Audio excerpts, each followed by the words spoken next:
¿Te imaginas servir durante 30 años a un régimen que persigue cristianos, solo para descubrir que Dios tenía otros planes para tu vida? Hola, soy María, y te doy la bienvenida a Relatos de Esperanza. Antes de comenzar este testimonio que va a transformar tu corazón, escribe en los comentarios de dónde nos estás viendo. Queremos saludarte y orar por tu ciudad. Hoy compartiremos la historia real del coronel Rashid Husseini, un militar iraní que durante décadas torturó a cristianos sin piedad, hasta que una noche, una luz sobrenatural iluminó su celda y cambió su destino para siempre. Prepara tu corazón, porque esta historia de redención y milagros te mostrará que no existe corazón tan endurecido que Dios no pueda transformar. Vas a llorar, vas a emocionarte, pero sobre todo, tu fe va a fortalecerse de una manera extraordinaria. Comencemos. Durante 30 años sirvió al régimen con lealtad ciega, hasta que una luz inexplicable iluminó su celda de tortura. Lo que descubrió después cambiaría todo en lo que había creído durante décadas. Esta es la historia de un hombre que pasó de ejecutar órdenes sin piedad a encontrar una fe que jamás imaginó abrazar. Mi nombre es Rashid Husseini, y durante 3 décadas he sido coronel del Ejército de la República Islámica de Irán. Mis manos han firmado órdenes que han cambiado destinos. Mis ojos han visto cosas que preferiría olvidar. Y mi corazón se había vuelto de piedra hace mucho tiempo. Era un martes gris de febrero, cuando todo comenzó a cambiar. El aire frío de Teherán se colaba por las ventanas de mi oficina mientras revisaba los informes de la noche anterior. 30 cristianos evangélicos habían sido arrestados en una reunión clandestina. Para mí era solo otro día de trabajo, una rutina que había repetido cientos de veces. «Coronel, los prisioneros están listos para el interrogatorio», anunció mi asistente, el teniente Jabad, desde la puerta. Me levanté de mi escritorio, ajusté mi uniforme y caminé hacia las celdas. Mis botas resonaban en el pasillo húmedo de concreto, cada paso marcando el ritmo de una marcha que había bailado durante años. Los guardias se cuadraron a mi paso, sus rostros mostrando el respeto mezclado con temor que había cultivado a lo largo de mi carrera. Llegué a la primera celda. Dentro, un hombre de mediana edad, cabello canoso y ojos profundos, permanecía sentado en el suelo de cemento. Sus ropas estaban rasgadas por el arresto violento de la noche anterior, pero su postura irradiaba una calma que me resultó perturbadora. «¿Nombre?», pregunté, con la dureza habitual en mi voz. «David Karimi», respondió, levantando la mirada hacia mí. No había desafío en sus ojos, ni tampoco miedo. Había algo más, algo que no podía identificar. «¿Profesión?». «Pastor», dijo simplemente. Abrí la carpeta con su expediente. 43 años, casado, 2 hijos, carpintero de profesión, pero líder de una congregación cristiana subterránea. Era exactamente el tipo de elemento subversivo que el régimen quería eliminar. «¿Sabes por qué estás aquí?», continué, con el protocolo. David asintió lentamente. «Porque amo a Jesús y comparto su mensaje de esperanza». Sus palabras me golpearon de una manera extraña. En todos mis años interrogando disidentes, nunca había escuchado a alguien responder con tanta serenidad. Usualmente gritaban, suplicaban, maldecían o se desplomaban. Pero este hombre hablaba de amor mientras estaba encadenado en una celda húmeda. Esa noche, en la comodidad de mi hogar en el norte de Teherán, no pude quitarme de la mente la imagen de esos ojos. Mi esposa Farah notó mi distracción durante la cena. «¿Todo bien, Rashid?», preguntó, sirviendo el arroz con azafrán que tanto me gustaba. «Solo trabajo», murmuré, pero sabía que era algo más. Por primera vez en años, no pude dormir tranquilo. Los días siguientes fueron una tortura silenciosa para mi mente. Cada vez que cerraba los ojos, veía el rostro sereno de David Karimi. Sus palabras sobre el amor resonaban en mi cabeza como un eco persistente que no podía silenciar. Intenté sumergirme en mi trabajo habitual, pero algo había cambiado en mi interior. El jueves por la mañana recibí la orden que temía. Debía supervisar personalmente el interrogatorio intensivo de los cristianos arrestados. En el lenguaje militar, todos sabíamos lo que eso significaba. Habían pasado años desde la última vez que había presenciado directamente una sesión de tortura, pero el régimen quería enviar un mensaje claro. Bajé a las celdas con paso pesado. El aire estaba cargado de humedad y desesperanza. Los gritos de otros prisioneros se filtraban por las paredes gruesas de concreto, creando una sinfonía siniestra que antes me resultaba normal, pero ahora me perturbaba profundamente. David fue el primero en ser llevado a la sala de interrogatorios. 2 guardias lo arrastraron por el pasillo, mientras yo caminaba detrás, mi corazón latiendo más fuerte de lo habitual. La sala era pequeña, iluminada por una bombilla desnuda que colgaba del techo y proyectaba sombras danzantes en las paredes manchadas. «Siéntalo», ordené a los guardias. David fue atado a la silla metálica en el centro de la habitación. A pesar de haber pasado 3 días en una celda inmunda, su mirada seguía siendo la misma, tranquila, sin rastro de odio o resentimiento. «Última oportunidad», le dije, acercándome. «Niega tu fe. Firma este documento renunciando al cristianismo y podrás volver con tu familia». David levantó la cabeza lentamente. Sus labios estaban secos y agrietados, pero esbozó algo parecido a una sonrisa. «Coronel», dijo, con voz rouca pero firme, «usted parece un hombre con familia. ¿Renunciaría a sus hijos por salvar su propia vida?» Su pregunta me desarmó completamente. No esperaba esa respuesta, ni esa comparación. «Esto no es sobre familia», repliqué con dureza. «Es sobre lealtad al Estado. Para mí, Jesús es mi familia. Es mi padre, mi hermano, mi todo. No puedo negarlo más de lo que usted podría negar a sus propios hijos». Hice una seña a los guardias para que comenzaran. Lo que siguió fue una de las horas más largas de mi vida. Mientras David sufría, no gritaba pidiendo misericordia o maldiciendo a sus torturadores. En lugar de eso, susurraba palabras que apenas podía escuchar. «Padre, perdónalos porque no saben lo que hacen». Esas palabras me atravesaron como una daga. Eran las mismas que había leído en algún lado años atrás, pero no podía recordar dónde. Cuando terminó la sesión, David estaba inconsciente, pero aún respiraba. Mientras los guardias lo llevaban de vuelta a su celda, me quedé solo en esa habitación, mirando las gotas de sangre en el suelo. Por primera vez en mi carrera militar, me sentí como un cobarde. Esa noche no pude cenar. Farah notó mi palidez y me preguntó varias veces si me sentía enfermo, pero ¿cómo podría explicarle que por primera vez en mi vida adulta mi conciencia me estaba torturando? Me encerré en mi estudio, sirviendo vaso tras vaso de té que se enfriaba sin tocar, mientras las palabras de David resonaban en mi mente. «Padre, perdónalos, porque no saben lo que hacen». Al día siguiente, recibí una nueva orden: dirigir una redada en una casa del distrito sur de Teherán. Inteligencia había reportado una reunión cristiana clandestina en el sótano de una vivienda familiar. Era una operación rutinaria, pero mi estómago se revolvía solo de pensarlo. A las 3 a.m., rodeamos la casa con 20 soldados. La familia dormía pacíficamente, un hombre mayor, su esposa y 2 niños pequeños.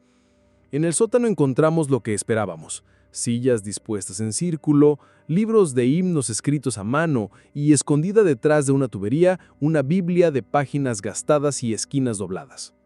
«Coronel, encontramos esto», dijo el sargento Mohammadi, entregándome el libro. Por un momento, sostuve en mis manos algo que había sido considerado contrabando peligroso por el régimen que servía. Las páginas amarillentas despedían un olor a papel viejo y tiempo. Sin saber exactamente por qué, en lugar de entregarlo como evidencia, lo deslicé discretamente dentro de mi chaqueta militar. «¿Qué hacemos con la familia?», preguntó el sargento. Miré a los niños, que lloraban abrazados a su madre. El menor no tendría más de 5 años. Sus ojos reflejaban el mismo terror que había visto tantas veces, pero ahora me resultaba insoportable. «Solo al hombre», ordené. «Las mujeres y los niños se quedan». El sargento me miró extrañado. Era la primera vez que yo daba una orden tan blanda en este tipo de operaciones, pero no podía soportar la idea de separar a esos niños de su madre. De vuelta en mi oficina, con la puerta cerrada y las persianas bajadas, saqué la Biblia de mi chaqueta. Mis manos temblaban ligeramente al abrirla. Las páginas estaban llenas de anotaciones en los márgenes, versículos subrayados y pequeñas marcas que evidenciaban años de lectura cuidadosa. Se abrió casualmente en una sección que decía Mateo capítulo 5. Comencé a leer casi por accidente. Bienaventurados los pobres en espíritu, porque de ellos es el reino de los cielos. Bienaventurados los que lloran, porque ellos recibirán consolación. Continué leyendo, palabra por palabra, frase por frase. Nunca había escuchado enseñanzas así, pero fueron las siguientes líneas las que me impactaron como un rayo. Bienaventurados los misericordiosos, porque ellos alcanzarán misericordia. Amad a vuestros enemigos, bendecid a los que os maldicen, haced bien a los que os aborrecen, y orad por los que os ultrajan y os persiguen. Cerré el libro bruscamente. Esas palabras eran exactamente lo opuesto a todo lo que me habían enseñado durante mi carrera militar. Amar a los enemigos, bendecir a quienes te maldicen. ¿Cómo podía alguien vivir así? Pero entonces recordé a David, orando por sus torturadores mientras sufría. Recordé a su mirada de compasión en lugar de odio. De repente todo cobró sentido.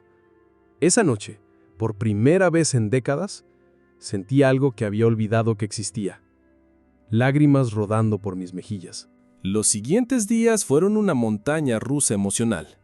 Durante el día, intentaba mantener mi fachada de coronel inflexible, pero por las noches me sumergía en la lectura de esa Biblia que había comenzado a cambiar mi perspectiva del mundo. Cada página que leía era como descubrir un idioma completamente nuevo, lleno de conceptos que desafiaban todo mi entrenamiento militar.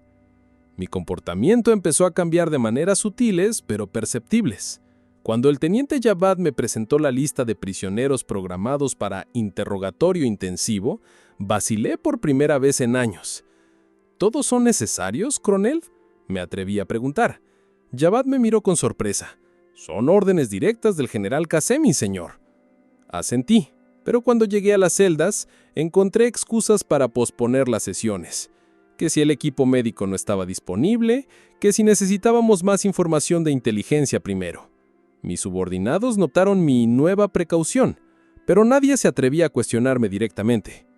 El viernes por la noche, mientras Farah preparaba la cena, noté que me observaba con preocupación creciente. «Rashid, algo te está pasando», dijo sentándose a mi lado en el sofá de la sala. «Has estado distante, pensativo. ¿Es por trabajo?» Mi esposa conocía mi rostro mejor que nadie. Habíamos estado casados 20 años, y ella había aprendido a leer cada una de mis expresiones. Pero ¿cómo podría explicarle que estaba leyendo un libro prohibido que me estaba transformando por dentro? «Estoy solo reflexionando sobre algunas cosas», dije, evitando su mirada. «¿Qué tipo de cosas?» «Sobre lo que es correcto e incorrecto, sobre si realmente estamos haciendo lo correcto en nuestro trabajo». Farah se tensó.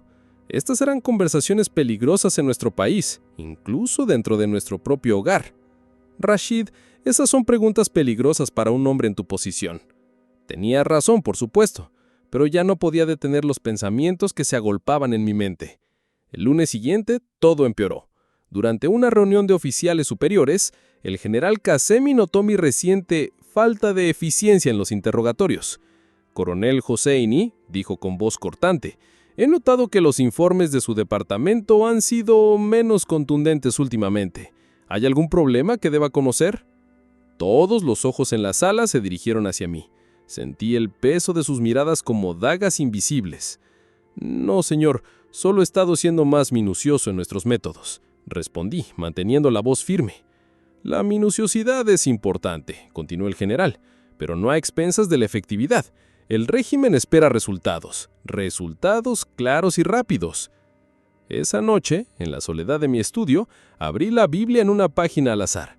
Mis ojos cayeron sobre un versículo que me golpeó como un martillo. «¿De qué sirve al hombre ganar todo el mundo si pierde su alma?». Cerré el libro y me quedé mirando mi reflejo en la ventana oscura. Durante 30 años había ganado rangos, respeto, una posición de poder. ¿Pero a qué precio? ¿Cuántas almas había quebrado? ¿Cuántas familias había destruido? Por primera vez en mi vida, comencé a entender lo que significaba tener una conciencia culpable. Esa noche, mientras Farah dormía a mi lado, permanecí despierto hasta el amanecer, sintiendo cómo mi corazón de piedra se agrietaba lentamente, permitiendo que algo nuevo y desconocido comenzara a crecer en su interior. El cambio ya no era solo una posibilidad, era inevitable. Era una noche de marzo especialmente fría.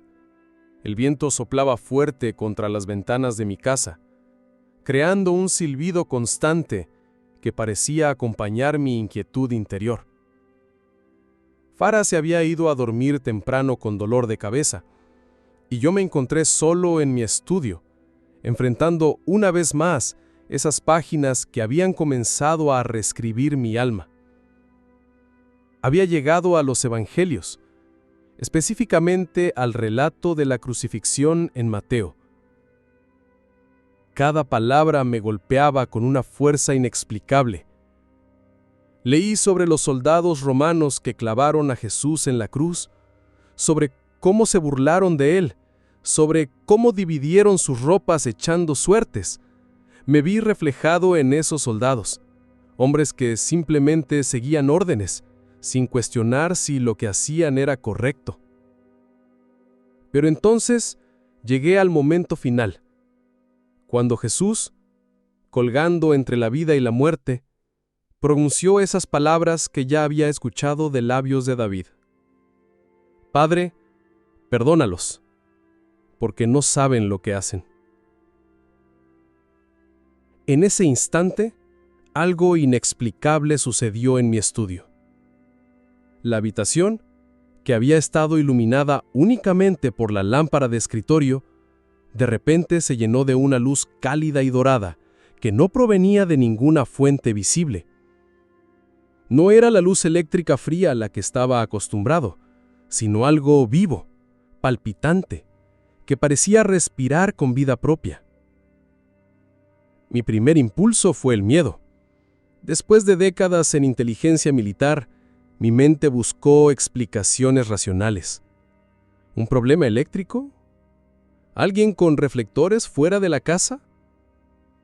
Pero sabía que ninguna explicación lógica podía justificar lo que estaba experimentando. La luz no me cegaba, sino que me envolvía como un abrazo cálido que había estado esperando toda mi vida sin saberlo. Y entonces, en medio de esa presencia luminosa, escuché una voz. No era audible como las voces humanas, sino que resonaba directamente en lo más profundo de mi ser. Rashid, te he llamado por tu nombre. Las lágrimas comenzaron a brotar de mis ojos antes de que pudiera siquiera procesar lo que estaba sucediendo. 30 años de dureza militar, de reprimir emociones, de mantener una fachada de hierro, se desmoronaron en un instante. Desde antes de que nacieras, te conocí. He visto cada decisión, cada momento de dolor que has causado y el dolor que has sufrido. Y te amo. Caí de rodillas junto a mi escritorio, sollozando como no lo había hecho desde la infancia. Todas las caras de los prisioneros que había interrogado pasaron por mi mente como una película acelerada. Cada grito de dolor que había ignorado, cada familia que había destruido, cada momento en que había elegido el poder sobre la compasión. Lo siento, susurré entre lágrimas. Lo siento tanto. He sido un monstruo. Has sido un hombre perdido, respondió esa voz llena de una ternura que jamás había experimentado. Pero ahora te he encontrado. ¿Quieres seguirme? La pregunta resonó en mi corazón con la simplicidad de algo que había estado esperando escuchar toda mi vida. No había teología complicada, ni rituales elaborados. Solo una invitación directa de alguien que me conocía completamente y aún así me amaba. Sí, logré articular entre sollozos. Sí, Jesús, te entrego mi vida. Perdóname por todo lo que he hecho. La luz permaneció conmigo durante lo que parecieron horas, pero que posiblemente fueron solo minutos. Cuando finalmente se desvaneció, yo era un hombre completamente diferente. Por primera vez en décadas, mi corazón latía con una paz que sobrepasaba todo entendimiento. Los días que siguieron a mi encuentro con Cristo fueron los más desafiantes y a la vez los más significativos de mi vida. Despertar cada mañana sabiendo que mi corazón había sido completamente transformado, pero que debía mantener la apariencia de ser el mismo coronel inflexible, era como vivir en dos mundos paralelos. Durante el día, vestía mi uniforme militar y cumplía con mis obligaciones. Pero por dentro, todo había cambiado. Cada orden que recibía la filtraba a través de mi nueva conciencia. Cada prisionero que veía ya no era un elemento subversivo, sino un ser humano creado por Dios. Era una lucha constante que me agotaba emocionalmente. Mi primera oportunidad de actuar conforme a mi nueva fe llegó 3 días después de mi conversión. Durante mi ronda nocturna por las celdas, me encontré con David Karimi, quien había sobrevivido a múltiples sesiones de interrogatorio. Estaba sentado en el suelo de su celda, con la espalda apoyada contra la pared húmeda, susurrando oraciones. Esperé a que el guardia se alejara y me acerqué a los barrotes. «David», susurré. Él levantó la mirada, sorprendido de escuchar su nombre pronunciado con suavidad por primera vez desde su arresto. «¿Coronel? ¿Cómo haces para no odiarme?», le pregunté, las palabras saliendo de mi corazón antes de que mi mente pudiera censurarlas. David se acercó lentamente a los barrotes. Sus ojos, a pesar de todo el sufrimiento, brillaban con una luz familiar que ahora reconocía. «Porque Jesús me enseñó que el odio solo destruye al que lo alberga», respondió en voz baja. «Y porque puedo ver que algo ha cambiado en usted, coronel». Saqué de mi chaqueta una pequeña porción de pan y agua limpia que había guardado de mi comida. «Tome esto», le dije, deslizándolo entre los barrotes. David recibió la comida con manos temblorosas. «¿Por qué hace esto?» «Porque ahora entiendo lo que usted sentía cuando oraba por sus torturadores». Sus ojos se llenaron de lágrimas de gozo. «¿Usted también ha encontrado a Jesús?». Asentí en silencio, y en ese momento silencioso se selló una hermandad que trascendía todas las barreras de nacionalidad, posición social y circunstancias. Durante las siguientes semanas, desarrollé un sistema discreto para ayudar a los prisioneros cristianos. Comida extra que sobraba de las raciones militares, mantas dañadas que encontraba casualmente, medicinas que requisaba de otros departamentos. Cada acto de compasión era un riesgo calculado, pero sentía que Dios me guiaba en cada paso. Las noches se habían convertido en mi santuario. Mientras Farah dormía, yo me sumergía en la lectura de la Biblia y en oración. Estaba aprendiendo a comunicarme con Dios de una manera que jamás había experimentado.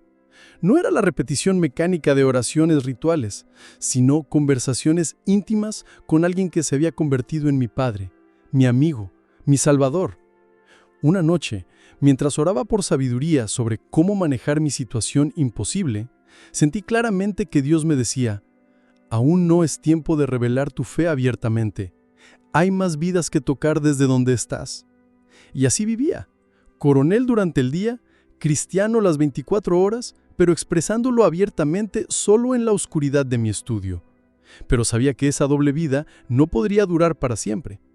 Tarde o temprano, tendría que elegir entre mi carrera militar y mi fe. El final de mi doble vida llegó de la manera más inesperada, en un momento de descuido que cambiaría todo para siempre. Era un jueves por la tarde y había tenido una reunión particularmente difícil con el general Qasemi sobre el bajo rendimiento de mi departamento en extraer confesiones. Sus palabras habían sido claras: «Coronel, o mejoran sus métodos o encontraremos a alguien que sí pueda hacer el trabajo correctamente».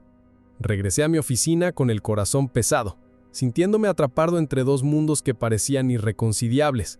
Cerré la puerta, bajé las persianas como siempre hacía y saqué la Biblia de su escondite detrás de los archivos militares.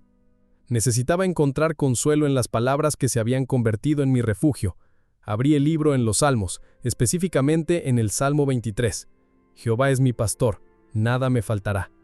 Estaba tan absorto en la lectura, tan desesperado por encontrar paz en medio de la tormenta de mi situación, que no escuché los pasos que se acercaban a mi oficina. No escuché la puerta abriéndose silenciosamente. «Coronel, tengo los reportes que usted...» La voz del teniente Jabad se cortó abruptamente. Levanté la mirada y vi su rostro transformarse del respeto habitual al shock más absoluto. Sus ojos se fijaron en la Biblia que tenía abierta sobre mi escritorio, y pude ver el momento exacto en que su mente procesó lo que estaba viendo. El silencio que siguió fue ensordecedor. Ni él ni yo nos movimos durante lo que parecieron horas, aunque fueron apenas unos segundos. Yo sabía que mi vida acababa de cambiar para siempre.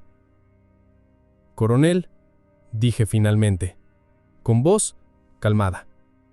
«Puedo explicarlo». Pero Jabad ya había retrocedido hacia la puerta, su rostro pálido de terror. No terror hacia mí, sino terror por lo que acababa de descubrir sobre su superior. Yo no vi nada, coronel. Yo no estuve aquí». «Jabad, espera». Intenté detenerlo, pero ya había salido corriendo de mi oficina. Cerré la Biblia lentamente y la guardé en mi chaqueta. Sabía exactamente lo que iba a suceder a continuación. En un régimen como el nuestro, la lealtad se compraba con miedo, y Jabad tenía una familia que proteger. No podía arriesgarse a ser considerado cómplice por guardar mi secreto. Pasé los siguientes 15 minutos poniendo mis asuntos en orden. Escribí una carta para Farah, explicándole lo mejor que pude la transformación que había experimentado y pidiéndole perdón por el dolor que esto le causaría. La guardé en mi escritorio, sabiendo que eventualmente llegaría a sus manos. Luego me senté a esperar. No tuve que esperar mucho. A los 20 minutos escuché las botas pesadas en el pasillo. La puerta de mi oficina se abrió violentamente y entraron 4 soldados armados, seguidos por el general Qasemi y el teniente Jabad, quien evitaba mi mirada. Coronel Rashid Hosseini está bajo arresto por traición al Estado y actividades subversivas contra la República Islámica de Irán. Me puse de pie lentamente. Mantuve mi postura militar hasta el final. Los soldados se acercaron para esposarme, pero levanté mi mano. «No es necesario», dije con calma. «Iré voluntariamente». Mientras caminaba por el mismo pasillo por el que había transitado durante décadas como hombre libre, sentí una paz extraña.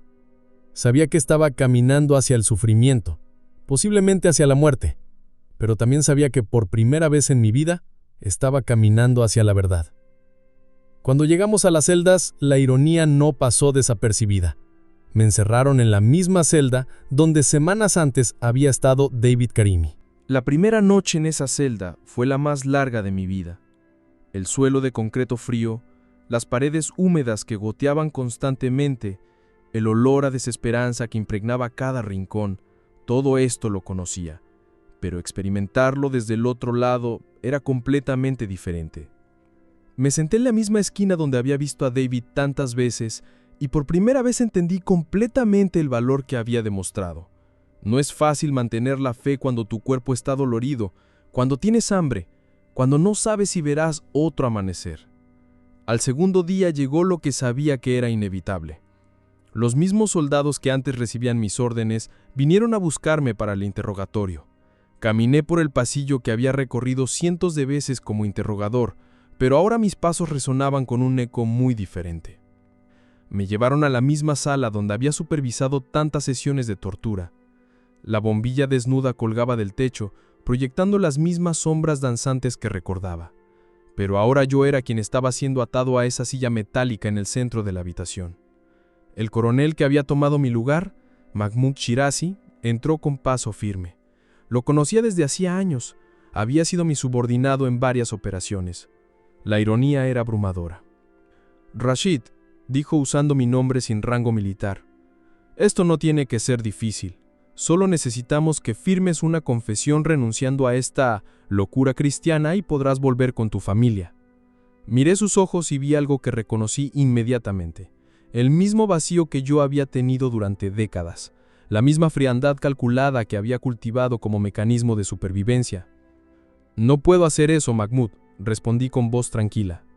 «Sería negar quién realmente soy ahora». Su expresión se endureció. Hizo una seña a los soldados y comenzó lo que yo sabía que sería una de las experiencias más dolorosas de mi vida.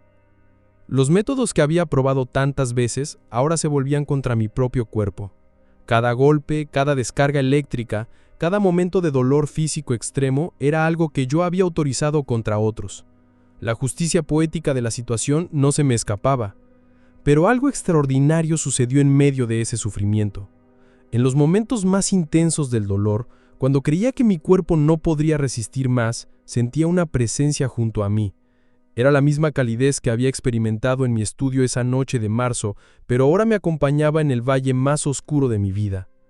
Durante una pausa en la sesión, mientras mis torturadores descansaban, susurré las palabras que David había pronunciado en esta misma habitación. Padre, perdónalos porque no saben lo que hacen.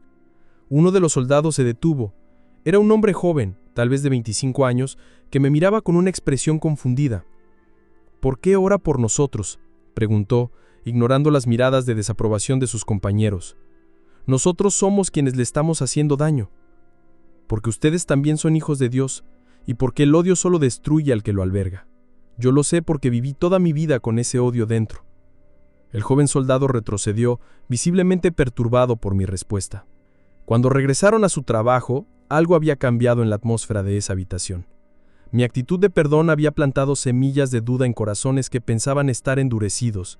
Al final de la sesión, mientras me arrastraban de vuelta a mi celda, mi cuerpo estaba destrozado, pero mi espíritu permanecía intacto. Por primera vez en mi vida, entendía completamente lo que significaban las palabras de Jesús. En el mundo tendréis aflicción, pero confiad, yo he vencido al mundo. 3 semanas después de mi arresto, llegó el día que había estado esperando y temiendo a la vez, mi juicio público.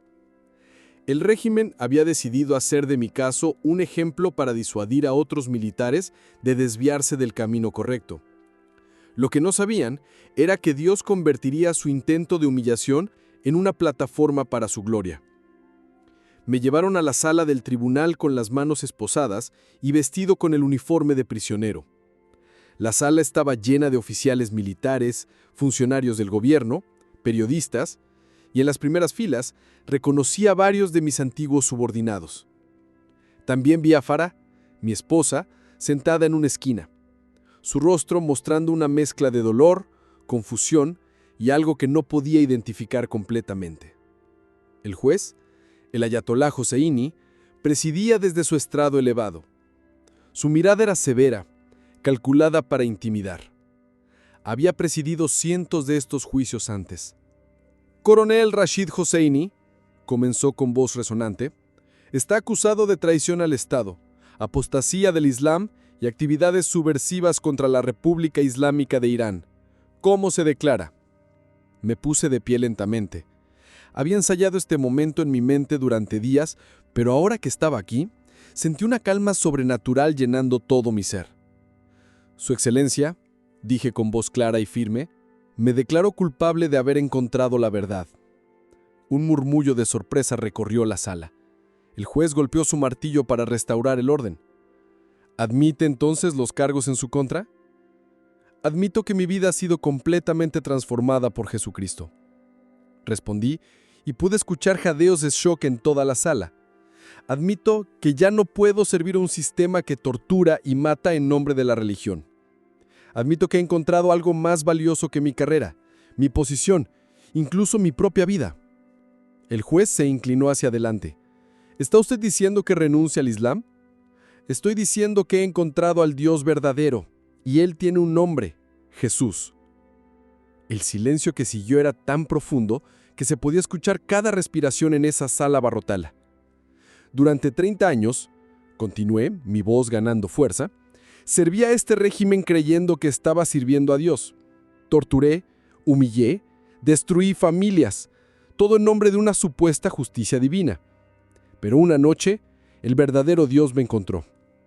Me mostró que Él es amor, no odio, perdón, no venganza, esperanza, no desesperanza. Miré directamente a mis antiguos compañeros oficiales en la audiencia. Ustedes me conocieron como un hombre sin piedad. Vieron cómo podía quebrar a un prisionero sin pestañear. Pero miren lo que Dios puede hacer con un corazón endurecido. Puede transformarlo completamente. El mismo poder que me cambió a mí, puede cambiarlos a ustedes. El juez golpeó el martillo violentamente. ¡Silencio! ¿Está usted tratando de convertir esta sala de justicia en una plataforma de predicación? No, Su Excelencia, respondí con una sonrisa. Solo estoy contando la verdad sobre lo que Dios ha hecho en mi vida. Si eso suena como predicación, es porque la verdad a menudo es más poderosa que cualquier sermón. Miré hacia Farah y vi lágrimas corriendo por sus mejillas, pero no eran lágrimas de vergüenza como había temido. Había algo más en sus ojos, algo parecido a reconocimiento. ¿Tiene algo más que decir antes de que pronunciemos la sentencia?, preguntó el juez. Sí, dije, enderezando mis hombros. Quiero que sepan que no hay arrepentimiento en mi corazón por haber encontrado a Jesús. Cualquiera que sea mi destino, lo acepto con paz, sabiendo que he encontrado la vida verdadera. Y quiero que todos ustedes sepan que Cristo los ama.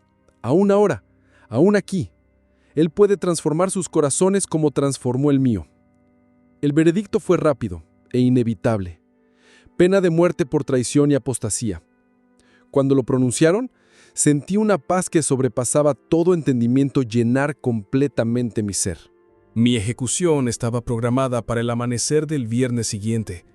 Durante mis últimos días en la celda, experimenté una paz que nunca había conocido. Pasé las horas orando, no por mi liberación, sino dando gracias por haber encontrado la verdad antes de partir de este mundo. El jueves por la noche, mientras me preparaba espiritualmente para encontrarme con mi Salvador cara a cara, escuché pasos inusuales en el pasillo. No eran los pasos regulares de los guardias, sino algo diferente, más urgente. La puerta de mi celda se abrió abruptamente. Era el director de la prisión, acompañado por 2 oficiales que no reconocí. «Prisionero Husseini», dijo el director con una expresión que mezclaba confusión y alivio. «Ha ocurrido algo inesperado». Me puse de pie lentamente, preparándome para cualquier noticia. «Su ejecución ha sido suspendida indefinidamente por orden directa del Consejo Supremo», continuó. «Ha habido presiones internacionales significativas y cambios en la política interna que han resultado en la conmutación de su sentencia de muerte por exilio permanente». No podía creer lo que estaba escuchando. ¿Dios estaba realizando un milagro? ¿Qué significa esto exactamente?, pregunté. Significa que será deportado inmediatamente a Turquía, donde organizaciones internacionales se harán cargo de su situación, pero nunca podrá regresar a Irán bajo pena de muerte inmediata. En las siguientes horas, todo sucedió como en un sueño. Me dieron una bolsa con mis pocas pertenencias personales, incluyendo esa Biblia que había cambiado mi vida. Cuando salí de la prisión, el sol estaba comenzando a salir, pintando el cielo de naranja y dorado. Pero la mayor sorpresa me esperaba afuera. Farah estaba allí, con una maleta pequeña y lágrimas en los ojos. «No voy a dejarte ir solo», dijo simplemente. «Durante estas semanas he estado leyendo sobre tu Jesús. No entiendo todo, pero entiendo que el hombre que se casó conmigo hace 20 años nunca habría tenido el valor de arriesgar todo por sus convicciones. Quiero conocer a este Dios que te dio esa fuerza». Lloré como un niño, abrazándola, mientras los oficiales esperaban pacientemente. Dios no solo me había salvado la vida, sino que estaba restaurando mi familia. El viaje a Turquía fue el comienzo de una nueva vida. En Estambul, organizaciones cristianas internacionales nos ayudaron a establecernos. Farah, gradualmente y sin presión, comenzó su propio camino hacia la fe. 6 meses después, ella también entregó su corazón a Cristo en una pequeña iglesia junto al Bósforo. Hoy, 5 años después, sirvo como pastor de una congregación de refugiados iraníes en Estambul. Cada domingo predico a hombres y mujeres que, como yo, han dejado todo atrás por seguir a Jesús. David Karimi, quien también logró salir de Irán, es mi copastor y mi hermano más querido. Farah dirige un ministerio de mujeres, ayudando a esposas que luchan por entender los cambios de fe de sus maridos. Su testimonio es tan poderoso como el mío, porque ella eligió el amor por encima del miedo. Cada noche, antes de dormir, leo la misma Biblia que encontré en esa casa clandestina en Teherán. En sus páginas gastadas, encuentro recordatorios constantes de que Dios puede transformar el corazón más endurecido, puede usar las circunstancias más desesperantes para su gloria y puede hacer milagros cuando menos los esperamos. Mi nombre es Rashid Husseini. Fui coronel del ejército iraní durante 30 años y ahora soy pastor del Evangelio de Jesucristo. Esta es mi historia de cómo Dios puede tomar a un perseguidor y convertirlo en un predicador, a un torturador y convertirlo en un sanador de almas. Si Él pudo transformar mi corazón de piedra en un corazón de carne, puede transformar cualquier corazón, incluso el tuyo.